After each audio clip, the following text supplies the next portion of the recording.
All these cards are maxed out, Mrs. Wilson, and they're all in your name. The bank representative's sympathetic tone did nothing to soften the blow of her words. She slid the statements across the desk, each one stamped with alarming red figures. There must be some mistake, I insisted, my hands trembling as I flipped through the pages. I only have one credit card, and I rarely use it. According to our records, your husband added you as an authorized user on these accounts. Your signatures are on all the applications. She pointed to a series of signatures that looked vaguely like mine, but with subtle differences that made my stomach drop. I never signed these, I whispered, the implications washing over me like ice water. I never even saw these cards. The representative's expression shifted from sympathy to concern. Mrs. Wilson, the total outstanding balance across these 5 accounts is $45,287.63, and they're all 3 months past due. I sat in stunned silence, my mind racing to make sense of this information. Just 4 days ago, my husband of 13 years had packed a single suitcase, kissed our daughter goodbye while I was at the grocery store, and left a note on our kitchen counter. Found someone who appreciates me. Don't try to contact me. We'll call about divorce proceedings.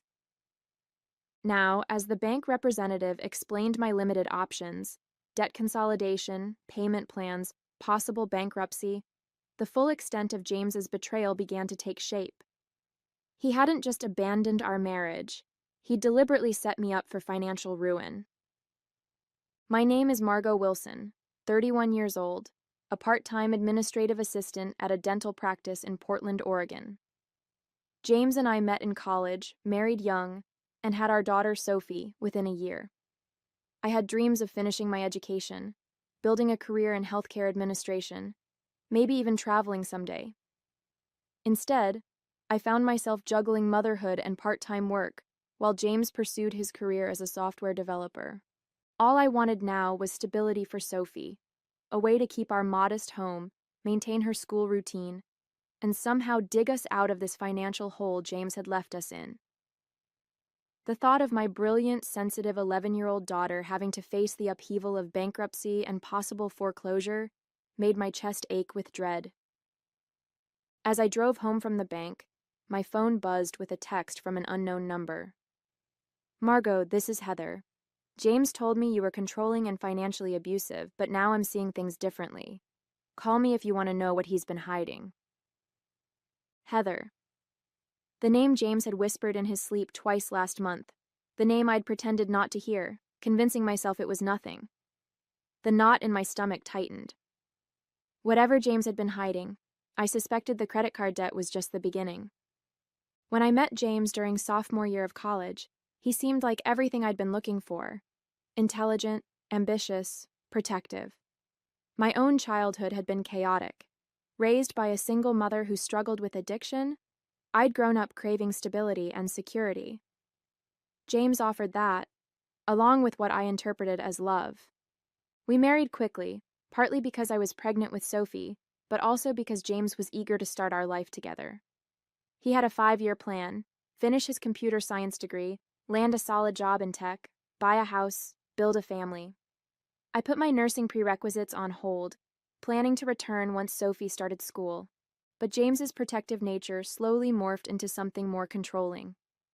He managed our finances completely, giving me a modest allowance for household expenses. He questioned my friendships, suggesting certain people were negative influences. When I mentioned returning to school, he emphasized how important my role at home was to Sophie's development. "You don't want our daughter raised by strangers, do you?" he'd ask whenever I brought up childcare options. Besides, the cost of tuition and daycare would be a waste when you're already so good at what matters most. I believed him because I wanted to, because the alternative meant acknowledging that my safe harbor had become a cage. So I adapted. I focused on Sophie, worked part-time when James deemed it acceptable, and gradually lost touch with friends and even family members who asked too many questions about our increasingly isolated life. There had been warning signs, of course. The unexplained late nights at work. The password-protected second phone he claimed was for client emergencies only. The way he'd quickly minimize his computer screen when I entered his home office. The growing emotional distance despite his continued control over nearly every aspect of our lives. 2 years ago, I'd found a receipt for an expensive Portland restaurant on a night he'd claimed to be working late. When confronted, James had turned it around so skillfully that I ended up apologizing for doubting him. I was planning a surprise anniversary dinner, he'd said, his expression wounded. I was scouting locations and now you've ruined it. Why can't you trust me, Margot? I never saw that anniversary dinner. Instead, I received a bracelet ordered online, delivered to our door in a brown box. But I convinced myself it was my fault, that my suspicion had ruined his grand plans. I worked harder to be the wife and mother he wanted, silencing the small voice inside that whispered something was wrong. Even now, with 5 maxed-out credit cards in my name and a goodbye note on the counter, part of me wondered if there was something I could have done differently to prevent this outcome. I didn't call the number from the text right away. Instead, I picked up Sophie from school, maintaining a forced cheerfulness as she chatted about her day. How do you tell your 11-year-old that her father has not only left, but has potentially ruined your financial future? That the home she's grown up in might not be hers much longer? While Sophie did her homework, I sat at the kitchen table with a notepad, calculating our assets against the towering debt. My part-time job brought in about $1,800 monthly. Our mortgage was $1,400. Then utilities, groceries, Sophie's activities. The numbers didn't add up, no matter how many times I reworked them. My phone buzzed again. Another text from Heather. I understand if you don't trust me. I wouldn't either. But James has been lying to both of us. I can prove it. Almost against my will, I found myself dialing the number. Hello? The voice on the other end was younger than I expected, tinged with a slight southern accent. This is Margot Wilson, I said, my voice steadier than I felt. You texted about James. What followed was a 30-minute conversation that shattered any remaining illusions I had about my marriage. Heather Davis was 26, a graphic designer from Nashville who had met James in an online forum for gaming enthusiasts 9 months ago. Their relationship had evolved quickly, with James painting himself as an unhappily married man trapped by a controlling, financially irresponsible wife who refused to work and drained his resources. He told me you had gambling debts, Heather said, her voice cracking, that you'd maxed out credit cards and he was working extra jobs to cover it. He said you monitored his calls and emails, so we had to be careful about communication. None of that is true, I whispered, watching Sophie through the doorway as she concentrated on her math homework. I work.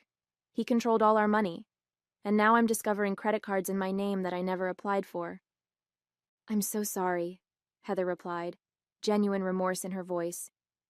I believed him completely until yesterday, when I found some inconsistencies in his stories. Then I discovered his laptop open and saw emails about transferring money from joint accounts. When I questioned him, he got defensive and finally admitted he'd been creative with some details about your relationship. My hands were shaking by the time we finished talking. Heather had sent screenshots of their conversations, including ones where James detailed plans to leave me with the debt while starting fresh with her. He had systematically withdrawn money from our modest savings account over the past 6 months. There were even messages about blocking my access to friends and family who might help me, a strategy to ensure I'd have nowhere to turn once he left. I sat in my kitchen, surrounded by evidence of my husband's calculated betrayal, feeling more alone than I ever had in my life. The protective walls I'd built around our little family had turned out to be a prison, designed by the very person I trusted to keep us safe.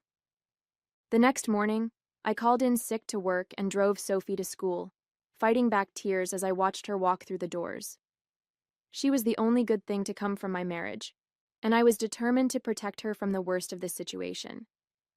Back home, I began methodically documenting everything. I printed Heather's screenshots, gathered bank statements, and made notes about James's controlling behaviors over the years. If this was heading toward divorce, I needed evidence. But even as I assembled my case, a crushing reality settled over me. I had no money for a lawyer, no family nearby to help, and few friends left after years of James's subtle isolation tactics. By noon, overwhelmed and desperate, I called the one person who had tried to maintain contact despite James's disapproval, my former college roommate Diane. We hadn't spoken in nearly 2 years, not since James had claimed she'd made inappropriate comments about our marriage during her last visit. "Margot," Diane's surprise was evident in her voice. "Is everything okay?" "No," I admitted, and once I started talking, everything poured out. James's abandonment, the credit card debt, the revelations from Heather. Diane listened without interruption until I finally ran out of words. "That manipulative bastard," she said with quiet fury. "Listen to me, Margot. I'm coming over tonight, and I'm bringing help." "I can't ask you to—" "You're not asking. I'm telling. James worked hard to cut you off from support, but he didn't succeed completely. There are people who care about you and Sophie." That evening, Diane arrived with a woman she introduced as Catherine, a family law attorney. "I can't afford a lawyer," I said immediately. Catherine smiled. "Diane and I go way back. Consider this initial consultation a favor. We'll figure out the rest as we go." For the next 2 hours, Catherine reviewed my documents and outlined potential approaches. She explained that while I might be liable for some of the credit card debt as James's spouse, there were options for contesting fraudulent charges and signatures. She suggested filing for an emergency hearing to freeze our remaining assets and potentially get temporary support for Sophie. For the first time since finding James's note, I felt a flicker of hope. Maybe with proper legal guidance, I could navigate this crisis without losing everything. That hope was short-lived. The following day, I received an email from James. "I've spoken with a lawyer. Since you've been an authorized user on all accounts and benefited from the purchases, you're equally responsible for the debt. I've also documented your refusal to work full-time as evidence of your financial dependence. I'm willing to let you keep the house if you assume all outstanding debts. My lawyer will be in touch with formal papers." Panic rose in my throat. Catherine had warned me about this possibility, that James might try to offload the debt entirely. Without full-time income or assets, I couldn't possibly manage the mortgage plus $45,000 in credit card payments. I forwarded the email to Catherine, who called me immediately. "This is a scare tactic," she assured me. "He's hoping you'll panic and agree to unfavorable terms, but we need to move quickly."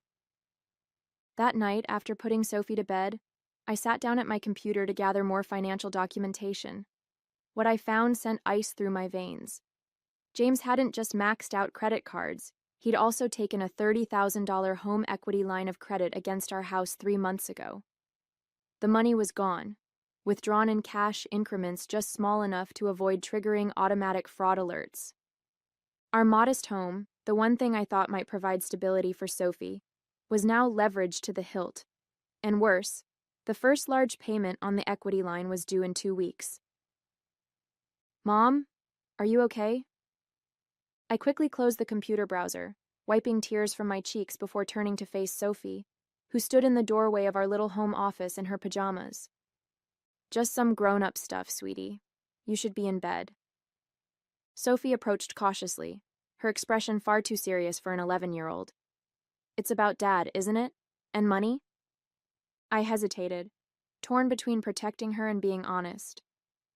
"What makes you think that?" "I heard you on the phone," she admitted, "and I saw the bank papers on the table. Plus, Dad told me before he left that you might be sad for a while because of financial issues. He said it wasn't his fault."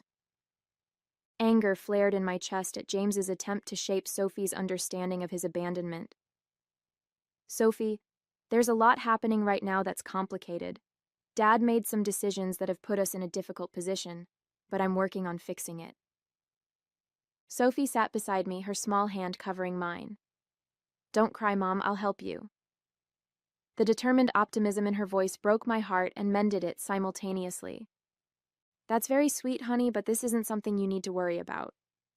"But I already am worried," she insisted, "and I want to help. Ms. Winters says kids are more capable than adults think." "Ms. Winters," Sophie's favorite teacher, who ran the school's community service club. I managed a small smile. Well, the best help would be just being patient while I figure things out. Maybe some extra chores around the house.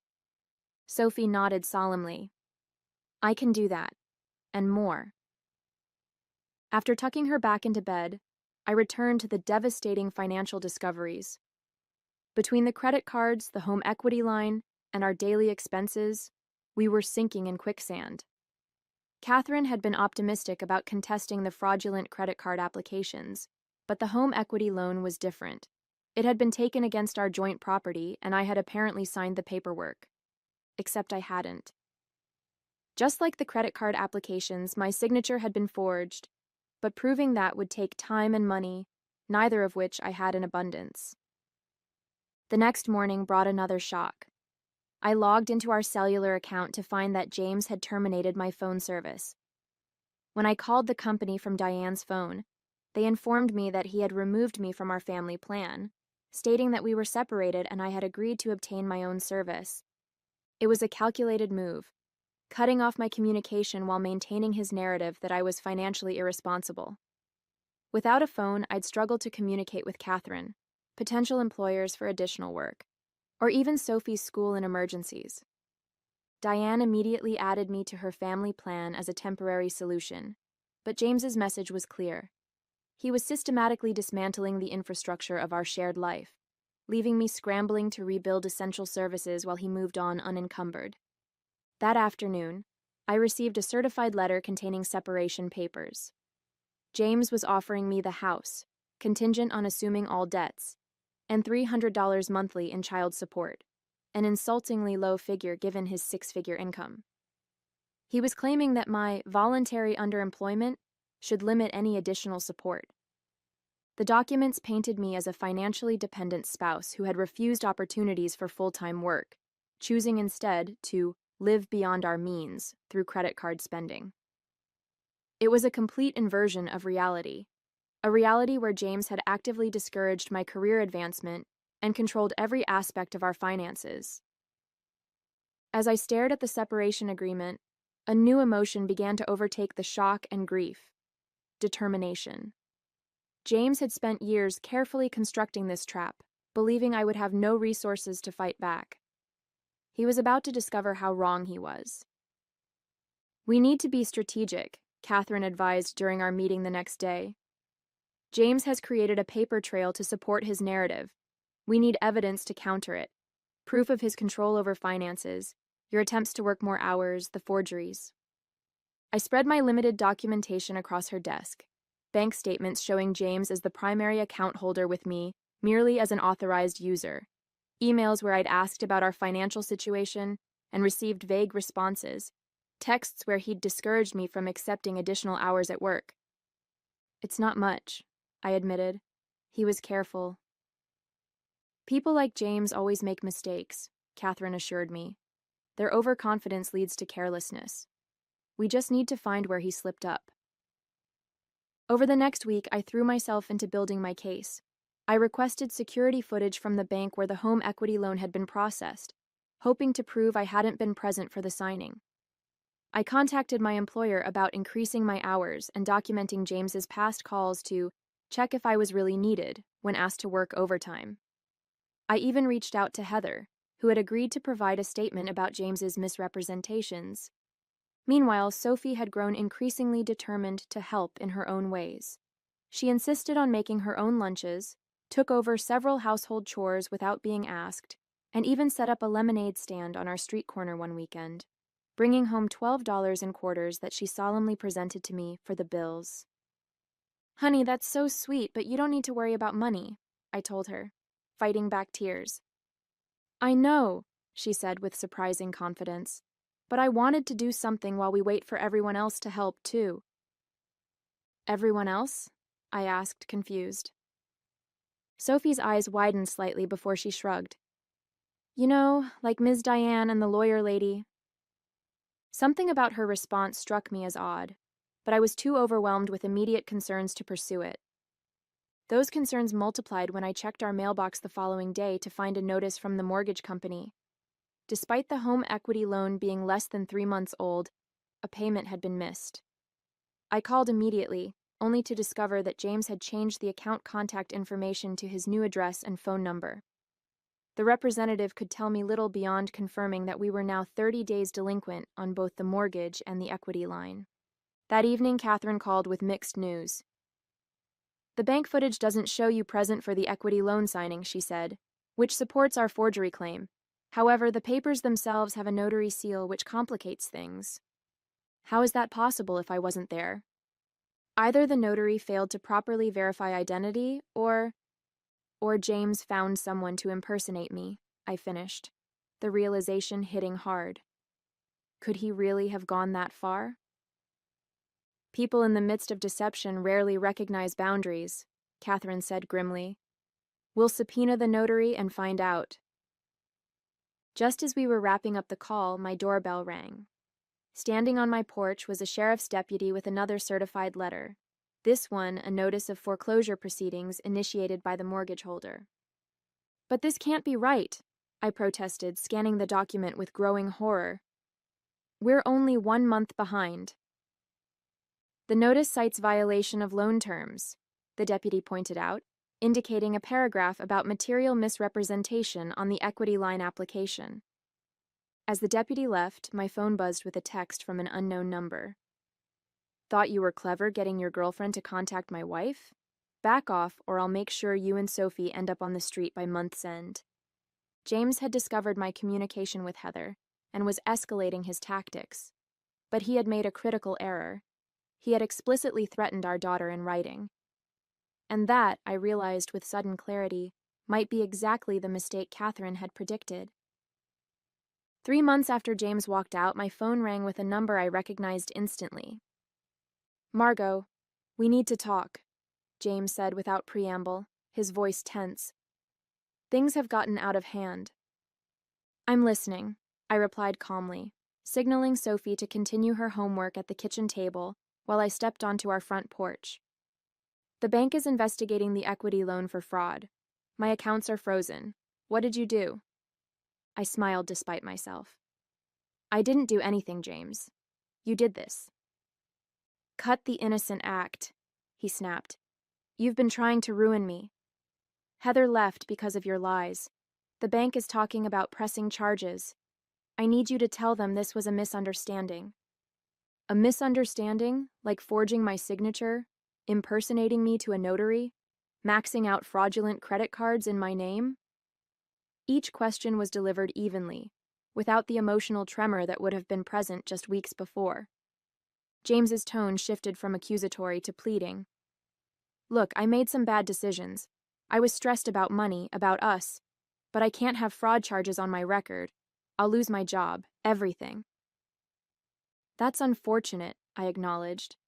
"But as you've reminded me repeatedly, actions have consequences. For God's sake, Margot, what do you want from me?" "Nothing anymore," I replied truthfully. "But I think you should come by the house tonight at 7. There are some people you should meet." "What people? Is this some kind of trap?" "Not a trap, James. An education." I ended the call, then turned to find Sophie watching me through the window, giving me a thumbs up with a proud smile. When I came inside, she wrapped her arms around my waist. "Was that Dad? Is he coming tonight to meet everyone?" "Yes," I confirmed, finally understanding her earlier cryptic comments. "Sophie, what exactly have you been up to these past few weeks?" My daughter's smile widened into a grin that reminded me, suddenly and powerfully, of my own mother's determined expression when facing challenges. "I've been building our community circle, just like Ms. Winters taught us." At precisely 7 o'clock, James arrived at our front door, his expression wary. He stepped inside and froze, clearly unprepared for the scene before him. Our modest living room was filled with people, some familiar, others I had only recently met. Diane sat beside Catherine on the sofa. My supervisor from the dental office stood near the fireplace, chatting with 2 other dental assistants. Sophie's teacher, Ms. Winters, was arranging refreshments on the dining table with help from 3 mothers from Sophie's school. My elderly neighbor, Mr. Patel, sat in an armchair, while his wife handed out coffee cups. Even Heather was there, having flown in from Nashville specifically for this moment. "What is this?" James asked, his voice barely above a whisper. Sophie stepped forward, a sheet of paper in her hands. "It's our community circle, Dad. When you left, I knew Mom would need help, so I made a list of everyone who might care about us." She handed him the paper, a meticulously drawn map of connections, with Sophie and me at the center, radiating outward to dozens of names: neighbors, teachers, parents of Sophie's friends, my co-workers, even distant family members James had discouraged me from contacting. "You isolated Mom from her friends, but you forgot about my friends," Sophie explained with disarming directness.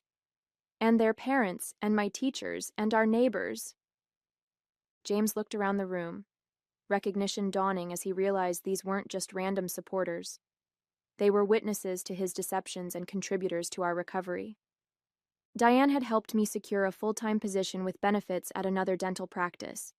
Catherine had worked pro bono to document the fraud and negotiate with creditors. Ms. Winters had organized a support network of school families who provided meals, childcare, and emotional support. Mr. Patel, a retired accountant, had been helping me rebuild my credit and create a sustainable budget. Together, they had formed the safety net James had systematically tried to dismantle. "You thought I had no one," I said quietly. "You were wrong." As James stood speechless, Sophie took my hand. "See, Mom? I told you I would help." And she had, more profoundly than she could possibly understand.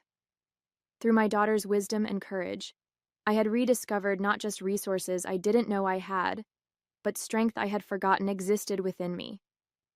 The community circle continued to gather around us, a living testament to the truth that relationship wealth will always be more valuable than financial wealth. And as I watched James retreat, diminished by the realization of what he had lost, I felt not triumph but gratitude for my remarkable daughter, for our rebuilt connections, and for the opportunity to begin again, surrounded by people who truly cared.